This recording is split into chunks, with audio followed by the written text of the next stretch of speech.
Materialism is an ancient philosophy. It dates back to the ancient Greeks, and the viewpoint of Democritus, who was a Greek philosopher, is that the only thing that exists is atoms in the void, and that everything, including the human mind, is reducible to atoms in the void.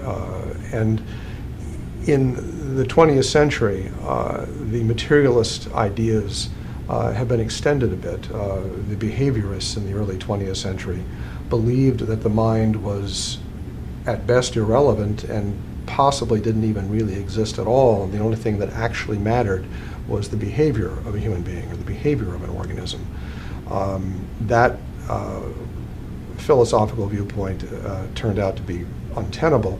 So the viewpoint that the mind was identical to the brain became widely accepted among materialists in the 1960s and 70s. It was called identity theory. And that viewpoint has come to be untenable. Pretty obviously, the mind is not the same thing as the brain. And other theories, such as functionalism, which views the mind-brain relationship somewhat akin to the relationship between the software and the hardware of a computer, has become quite popular, but the mind is not computation. In fact, the mind is the opposite of computation. Although the brain itself could be described as a computer, the mind is no form of computation. And a theory that is currently very popular among materialists is called eliminative materialism. And eliminative materialism is the viewpoint that there is no such thing as the mind. It's not that the mind is explainable by matter, it's just that the mind doesn't exist at all. And the only thing that exists is matter, and that we are deluded into thinking we have minds. That's a rather radical, strange way to look at things, but it actually is rather popular nowadays amongst materialists.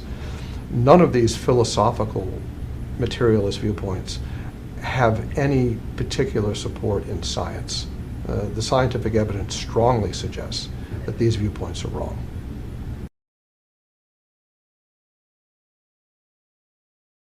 There are a variety of classic studies in neuroscience that support the viewpoint that some aspects of the mind are not material and that refute materialism. The first set of experiments are experiments that show cerebral localization with certain kinds of neurological functions, but not with others. It's been known since the 19th century that for motor and sensory function, there are very specific locations in the brain that seem to mediate those functions. What if I move my hand? That is controlled by a specific part of my opposite cerebral hemisphere, and the area is quite discrete. Vision is controlled by a very discrete area in the occipital lobes. However, higher intellectual functions, abstract thought, such as mathematics, such as contemplating ethics, things involved in personality, are not localized like that. That is, that there is no calculus center of my brain. There's no addition center of my brain. The brain seems to be necessary, ordinarily, for doing calculus and doing addition and thinking about concepts like justice and mercy and so on. But it's not localizable in any way near the same way that movement and sensation is localizable. The belief that higher abstract thought was going to be localizable was held by materialists in the 19th century, and they developed the theory of phrenology from that. As the idea that all of these individual higher intellectual functions had a spot in the brain that controlled them. And phrenology, of course, has been discredited. It's been shown to be wrong.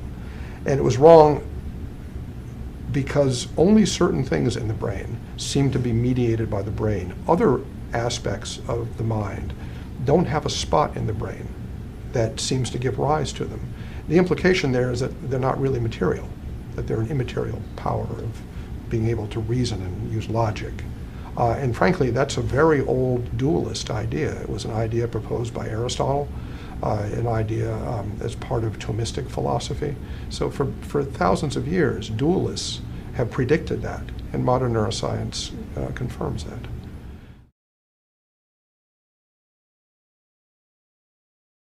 Back in the 1960s, Roger Sperry who is a prominent neuroscientist, did a series of studies on patients who had had split brain operations. And these are patients who had severe epilepsy, in which an epileptic focus would begin in one hemisphere of the brain and travel through the corpus callosum, which is a bundle of fibers connecting the two hemispheres, and cause a generalized seizure. It was recognized by surgeons in the mid-20th century that if you cut the fiber bundle that connected the two hemispheres of the brain, that you could prevent the seizures from becoming generalized, and you could greatly improve the quality of the patient's life. So a number of patients had this operation called corpus callosotomy. It's an operation that I've performed and that many neurosurgeons have performed. And surprisingly, after the operation, the patients, their seizures would get better, of course, but they really weren't much different. That is, that their brains were essentially cut in half, but they still seemed to be a unitary person. They still seemed to be fairly normal. Sperry was a neuroscientist who studied these people in detail, and he did find that there were some subtle abnormalities as a result of cutting the brain in half. But the abnormalities were very subtle. They were so subtle that the experiments he did won him the Nobel Prize. But they weren't obvious. They weren't obvious changes. And what that implies is that the human mind is not purely generated by the matter of the brain. Otherwise, cutting the brain in half would have profound effects on the human mind. It might make two people. Certainly, it would create a rather profound difference in a person's state of consciousness, and it doesn't. You can cut the brain in half, and the person can't tell the difference except that he has fewer seizures. There are some subtle differences, but the differences can only be detected with literally Nobel Prize winning research that shows little differences in perception. There are the experiments of Wilder Penfield, who was the pioneer in epilepsy neurosurgery from the 1930s to the 1960s. Dr. Penfield, who worked in Montreal in Canada, was the first neurosurgeon to systematically operate on the human brain when people were awake. The brain doesn't feel pain. The scalp can feel pain, and the skull can, but he would give local anesthesia so the patients didn't have pain. And he would work on the brain while they were awake in an effort to identify the focus of their seizures and to remove the focus from the brain so their seizures would stop. And he operated on upwards of 1,000 patients like this and very carefully recorded his results. He was a meticulous scientist as well as a neurosurgeon. And he began his career as a materialist. He believed that all of the mind originated from activity of the brain. But by the end of his career, he was a passionate dualist and was a harsh critic of materialism. And he was a dualist for several reasons. First is that he repeatedly observed that there were aspects of the patient's mind that no matter what he did to the brain, he couldn't affect. You know, he could elicit memories by stimulating a part of the brain. He could make a muscle move or make a patient have a sensation, but he couldn't change their consciousness. He couldn't change their intellect. He couldn't change their sense of self. There was a fundamental core, the person's soul, that no matter what he did to the brain, remained the same. So he said there was something he couldn't reach using material things. The other observation that he had, which I think is absolutely fascinating, is that he asked the question, why are there no intellectual seizures? And when people have epilepsy, the epilepsy can follow various patterns. Commonly, a person will have jerking of a muscle. Sometimes so many muscles jerk that they actually go unconscious. Sometimes they have a tingling on their skin, or sometimes they'll have a funny smell, or sometimes they can even have a little behavioral tic. But they never start doing calculus. They never contemplate justice or mercy. They never think about Shakespeare. So Penfield says, why aren't there intellectual seizures? If the mind comes from the brain entirely, the mind is material in some sense, well, then you ought to have seizures that make you do addition when you can't stop. You ought to have seizures that make you think about politics and you can't stop. But you don't. He says there are no intellectual seizures. And he says what that implies is that the intellect is not the brain. because otherwise you would have intellectual seizures. So Penfield was a very profound thinker on this matter. He was the pioneer in the study of the brain. And he conclusively showed, in my view, that there is an immaterial aspect to the mind, particularly the intellect, particularly the ability to reason, to use logic. And he started out as a materialist, and he finished his career as a passionate dualist.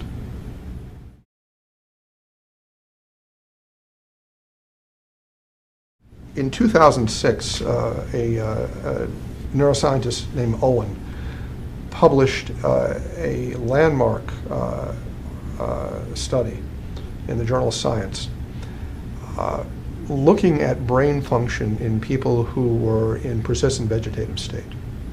Persistent vegetative state is a condition where a person has such severe brain damage that they show no sign of consciousness at all. It's basically a persistent deep coma.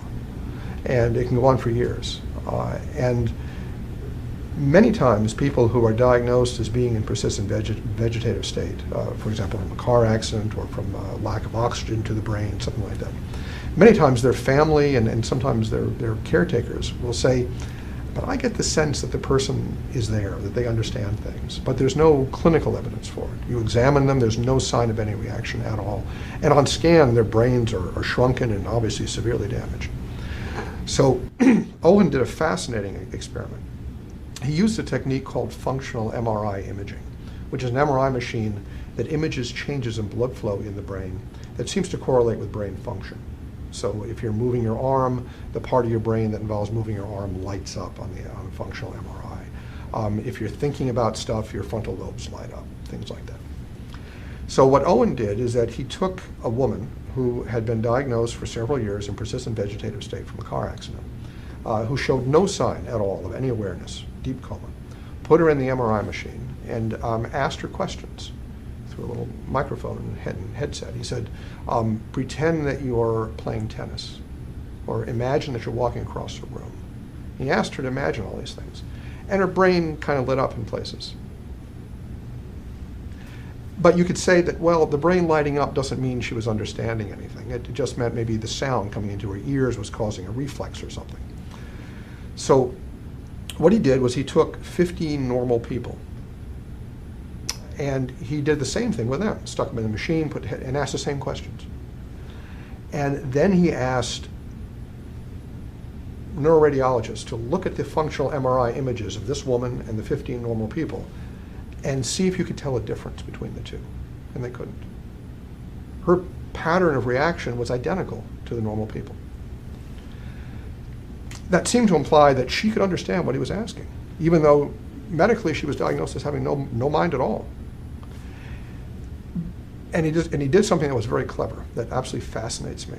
And he said, maybe the lighting up of areas in her brain and the lighting up of the areas in normal people's brains was not because of understanding, but was just because of the reception of the sound, and that it didn't really mean she understood. So what he then did is he took the same words that he had asked her before, and he asked them again, but he mixed the sequence of the words, so they didn't make any sense. Walking, understand, pretend, room, across. So he took away the semantics and just left some syntax, and her brain stopped reacting, as did the normal controls. Her brain only reacted when what he said to her made sense. It didn't react from just sound. So Owen's work was a landmark study, and it made people begin to question these folks who were in persistent vegetative state. Are they really unaware?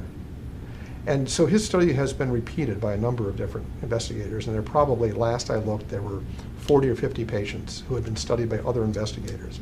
And at least half of them showed the same thing that he found, that even when your brain is so massively destroyed that there's no clinical evidence for any mental activity at all, functional MRI can find that these patients are capable of thinking in quite clear ways. And there are some patients who can do mathematics. That is, that what some researchers have done is they will ask a person in persistent vegetative state to do simple math. What's 8 plus 6? And then give them different answers. And when you hit the right answer, the brain lights up. So very clearly, there are aspects of the mind that cannot be destroyed by severe brain damage. That's what Owen's work is showing us. It's showing us there are aspects of the mind that aren't connected tightly to the brain, that are immaterial.